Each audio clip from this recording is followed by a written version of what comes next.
അടക്കി എല്ലാം അടക്കി എല്ലാ ഇക്കടോര് നിസാരക്കാരായ ചിക്കേ നിങ്ങള് വലിയ വമ്പന്മാരാ വെറുപ്പിച്ചില്ലേ നിങ്ങളെ ഇക്കടോറിന്ന്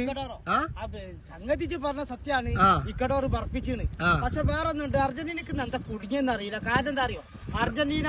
പിന്നെ എന്റെ അഭിപ്രായം പാളിച്ച കുടുങ്ങിയെന്ന് അറിയിച്ച്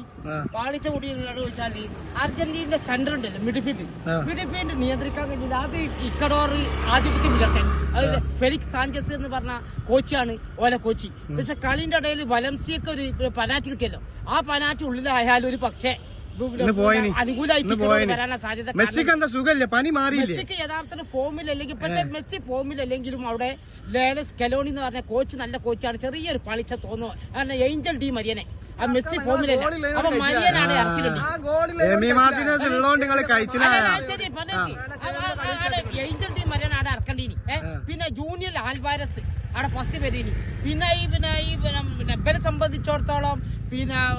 നല്ല ടീമാണ് പിന്നെ ലാറ്റിൻ അമേരിക്കയിൽ നിന്ന് ഒരു വിധമൊക്കെ ലോകകപ്പ് യോഗ്യത റൗണ്ട് താണ്ടി യോഗ്യത കിട്ടുന്ന ടീം വരുന്ന ടീമാണ് ലാറ്റിൻ അമേരിക്ക ശക്തമായ ടീമാണ് ഇക്കഡോർ എന്ന് പറഞ്ഞത് പിന്നെ ശക്തമായ ടീമാണ് വലംസിയന്റെ ആ കിക്കൊക്കെ ഗോളാക്കുകയാണെങ്കിൽ പിന്നെ അപ്പൊ അതുകൊണ്ട് അർജന്റീനക്ക് എവിടെയാണ് പാളിച്ച എനിക്ക് തോന്നുന്നത് സെന്റർ നഷ്ടപ്പെട്ടു പോയി പിന്നെ അത് മാത്രമല്ല ഈ മെസ്സിക്ക് യഥാർത്ഥ ഫോം അല്ലപ്പോ അപ്പൊ അതുകൊണ്ട് മരിയനെ കുറച്ചെങ്കിലും ഇറക്കണ്ടി തീരെ ഇറക്കില്ല പിന്നെ ആൽവാരസും വന്നില്ല അവസരമല്ലേ വന്ന് അതുകൊണ്ടായിരിക്കും പക്ഷേ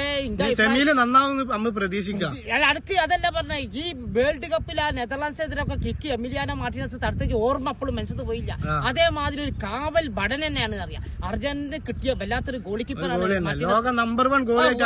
ലോകത്തെ ഏറ്റവും നമ്പർ 1 ഗോൾ കീപ്പർ അറിയാൻ ഇന്നൊക്കെ ഇപ്പൊ ആ ഇക്കഡോറിനൊക്കെ പുറത്തായാലും വെറിയല്ല കാരണം കളിച്ചിട്ടില്ല കളിഞ്ഞ തീരട്ടോ പക്ഷെ അടുത്ത മത്സരം വെനീസിലാണെങ്കിലും യഥാർത്ഥ ഫോമിലേക്ക് വരും എന്ന് എനിക്ക് തോന്നുന്നത് ഇന്നത്തെ കളി വളരെ മോശം ശരിയാണ് യഥാർത്ഥ പിന്നെ പെർഫോം അടുത്ത കളിയിൽ പ്രതീക്ഷിക്കാം നമുക്ക്